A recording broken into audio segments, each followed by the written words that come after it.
Sebagai bentuk kepedulian warga Sumatera Selatan terhadap penderitaan warga Palestina, Aliansi Masyarakat Sumatera Selatan akan kembali menggelar aksi bela Palestina Jilid 3 dengan estimasi massa ditargetkan mencapai 5.000 jemaah.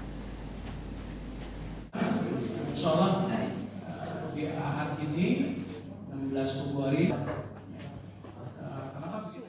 Sebagai bentuk kepedulian warga Sumatera Selatan terhadap penderitaan yang dialami warga Palestina atas kekejaman yang dilakukan penjajah Israel, masyarakat yang tergabung dalam Aliansi Masyarakat Sumatera Selatan akan kembali menggelar aksi bela Palestina Jilid 3 di halaman kantor DPRD Provinsi Sumatera Selatan pada Minggu 16 Februari 2025 mendatang.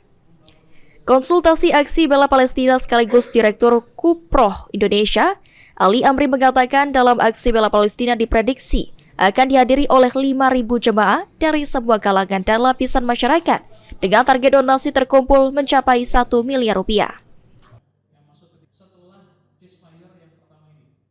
Ya pasti, kita selama ini kita sudah menyalurkan dan juga menghimpun dana dari aksi yang bela pertama, yang kedua sudah kita laksanakan penyaluran, dan insya Allah yang ketiga ini kita pengen besar-besaran untuk donasinya supaya yang manfaatnya pun besar-besaran bagi warga Gaza yang saat ini harus kita bangun.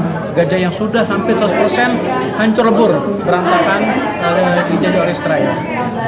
Berapa estimasi yang akan dikumpulkan Pak untuk jilid 3 ini? Ya, insya Allah sih seperti sebelumnya kita 5.000 orang yang akan hadir dengan target donasinya 1 miliar.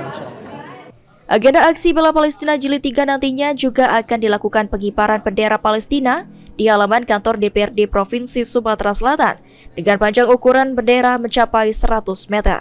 Eki Saputra, PAL TV.